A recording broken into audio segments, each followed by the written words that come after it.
Okay, so let's do the practice quiz. So this first question is about understanding the constructor. So I've got a player class, and anyone who's a player has a name and a score and an ID. I'm very likely to ask you the question I always ask you, which is like, what's the job of the constructor? And the job of the constructor is to give all of the object variables their starting values. So a couple things you have to know. The constructor has to have the same name as the class name. So this one that says constructor, that one is wrong. So I'm going to go ahead and check it because it says which of the following would not be okay. Not okay to name it constructor. You have to name it the same as the class. The other thing I want to make sure is that it's assigning values to all the variables. So I need to be assigning to name and score and ID. So this one, it's backwards because name is on the right-hand side of the equals, but equal signs assign from right to left. So I know this one's wrong because it would have to be the reverse of this. It would have to be this input variable n is saving inside name. This one down here looks okay. I'm only taking 2 inputs, but I'm assigning to name, I'm assigning to ID, and then I'm assigning 0 to score, and that's okay. That just means that every single player I make is going to start off with the same starting value of 0. So that one's okay, so I'm not going to check it. This one is subtle. This one has a problem. It looks pretty good, except here it says ID equals ID, and the problem is the variable up here is called ID, but the variable that's an input here is also called ID. Or like this one is also called ID. And so if you just say ID equals ID, the computer doesn't know which of these 2 variables it should be looking at. So that's why the keyword this is there. The keyword this helps you clarify that situation. Okay, so I think this number 3 works okay. I think this, except it's called constructor, so it doesn't. So I think this is the only one that works okay. It's this bottom one. That's it. So here's number 2. I've got a point class, I've got some variables, I've got a constructor, and I have a setter method. So here are a bunch of examples of how I might be trying to use the object by running the constructor. And I have to decide what's okay. So this one is not okay because I see the constructor is expecting 2 inputs, an x in it and a y in it. So this one needs to give 2 input values, and it's not. For the first problem, I checked off everything that would not be okay. So there was only one that was okay. So here, this is a little bit better because I'm giving 2 inputs, but the problem is x and y are not variables that I've defined. So here, the inputs need to be actual values. And what I mean by actual values is like numbers. Like I have to give it numbers. Or I have to give it variables that I've already created that already have numbers in them. Either of those. And then this one is okay because I'm giving it 2 inputs, and that matches the 2 variables that I see it needs as input. And I see that they're the right data types. They're both numbers, so everything there is okay. Really good. This question is so good, I'm unpausing the video. So someone's pointing out, hey, look, the constructor is expecting doubles, but I'm giving it ints. So isn't that a problem?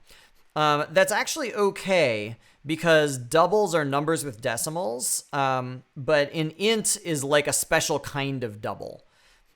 Just like an even number is a special kind of integer.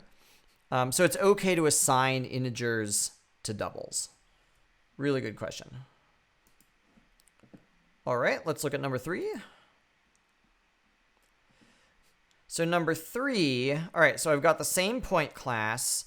And now I'm trying to define a setX method, and I'm trying to define a getX method. So here's what's a little bit confusing. What's confusing is that the name setX, it's like that name is named from the perspective of code that's using the command. So you got to imagine that your code that's not the point object. You're like the main class that's trying to use point objects. So if you're some other part of the code and you have a point and you're saying, hey, point, I want to set your X. What you're doing is you are trying to send information into the point object. So what that means is it needs to take an input. I see here on the inside, I'm taking new val and assigning it to be this.x. So what that tells me is I need to declare a variable here called new val that's going to hold the input, which is somebody else telling my object what to change its x value to be. So a setter method is very similar to a constructor. In the constructor, I set this.x to be equal to something. In my set method, I'm setting this.x to be equal to something. And in both cases, this.x is equal to x init, and here I've got an input called x init. Here I'm setting this.x to be new val, and so the input needs to be called new val. So setter methods are just like constructors, except that you can run them anytime. They're not constructing an object for the first time. And then a setter method doesn't return any outputs. All a setter method does is change the value of a variable here. So I have void because it's not giving any information back to the part of the code that ran the command. A getter method is kind of the opposite. A getter method is part of the code saying, hey, point object, I would like to get your x variable. Like, could I get your x variable? Could you just, give that to me? So that's why it doesn't need an input here, because I'm the other code. I'm not trying to tell the object information for how to change itself. I want the object to tell me information. So there's no input to the getX method, but the return type should be a double because I'm asking it to give me whatever the x value is. And then you'd need the special line return, and you'd say this.x. There you go. That's getters and setters. Okay, I have unpaused the video. So I've got a person class here with a bunch of variables, and I've got some getter methods, including getProjectPartner. All right, so let's assume we have a list of persons called personList. Fill in the blanks so it will display the first and last names of everyone in the list. So this is the normal pattern that we do for looping over all the things. So I'm going to create an integer variable for the location that's going to start at location 0, and I want to keep going as long as the location is smaller than personList.size. I think almost everybody is pretty good at that part now. Here's the next thing that not everybody has, though. The reason I want to look at every location in the list is because I can't do anything with those person objects until I get them out of the list. So the very first thing you always want to do is you want to ask the person list, hey, person list, could I get one of those things? So you're going to get whatever is at location lock, and then person list is going to give you one of those objects. But when person list gives you an object, you have to save it into a variable. So here I've got a PRSN variable for person. And then here you'd have a data type, but it doesn't make sense to call it an int because it's not an int. And it doesn't make sense to call it a string because it's not a string. If I think like, what is inside my list? The answer is person objects are inside my list. So the data type here needs to be person. Looking at the end here, it looks like I'm supposed to display the first and last name. And here I'm creating a variable called first and a variable called last. So I think what I need to do is I need to ask the person, what is your first name? What is your last name? So the general pattern is you have the name of the variable and then a dot and then the name of the method that you want to run. Oh, I guess there's parentheses on the outside here. That's a little confusing. So you can see where my mouse is up here. There's get first name and get last name. So I'm going to run the get first name method on the person object. I'm going to run the get last name method on the person object. And so now that I've gotten all that stuff out, now I can print it out. All right, so this question, I really like this question because the pattern's a little bit different than the patterns that we've done, but I hope that you're still able to do it by thinking really clearly about what information do I want and how do I get it. So here, same thing, same person class, same list of people. But now I want an if statement that's going to test if the first person in the list and the last person in the list are the same age. So I think what I need to do is I have to get out the object for the first person, and I have to get out the object for the last person.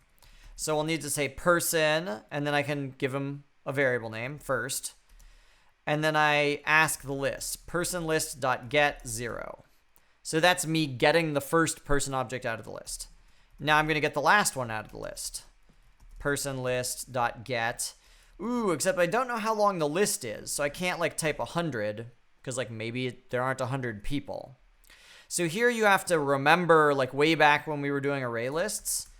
If I say personList.size, that's how many things are in the list. But because the location numbers start at 0, the last location number is always one smaller. So this is the conventional pattern for getting out the last thing in a list. So this is a really good one to know if you don't know it, and you're totally allowed to use notes. You can like look it up. So if you need to write this down for the purpose of the quiz, definitely do that. But this is how you get out the last thing in the list.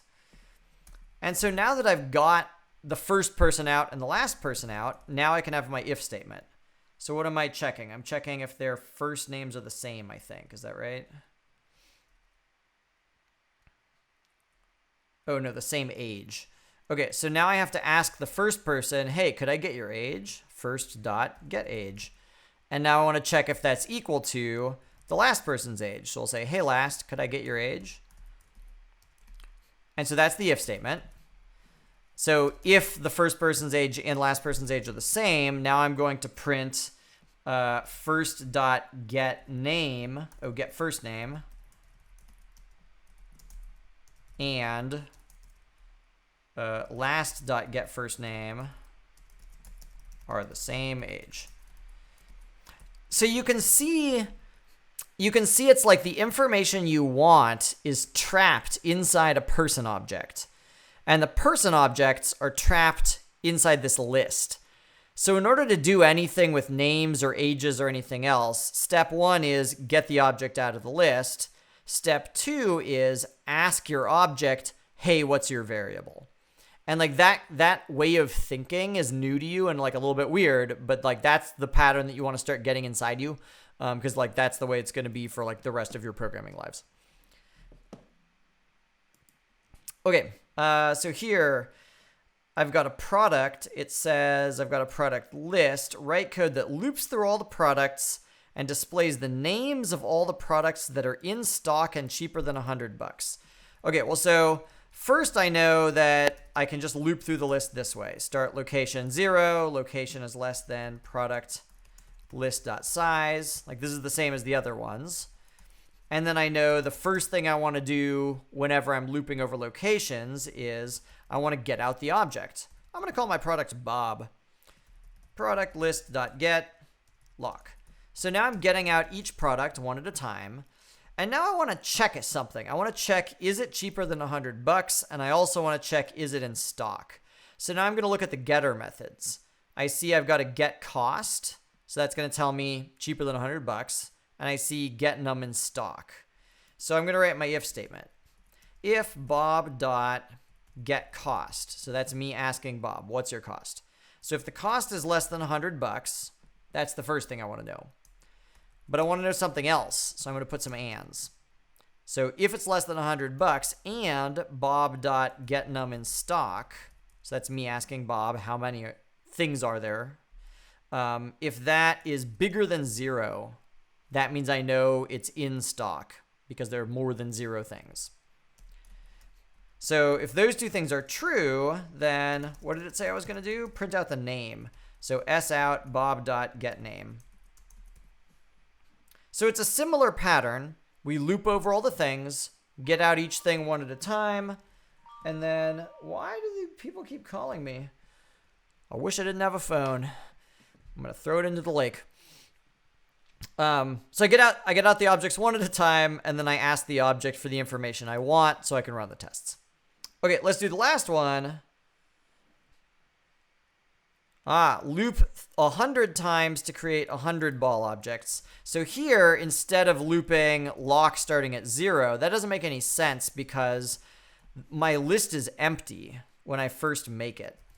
So, and I actually am supposed to make it. So I'm going to make a list of ball called ball list equals new array list, like this.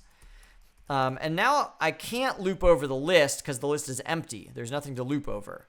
Instead, I want to loop just 100 times. So I'll have I go from 0 to 100.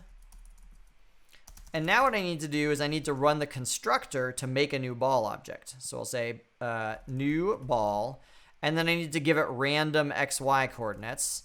So if it's going to be random, I could say math.random times whatever, and then math.random times whatever. Oops.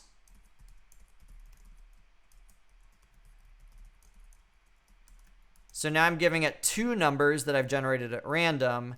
And then I see from the ball constructor, the third number is D, which is getting assigned to diameter. So I'm going to make that one 30. So now I've made the ball, and all I have to do is add it to the ball list. So I say ball list.add B.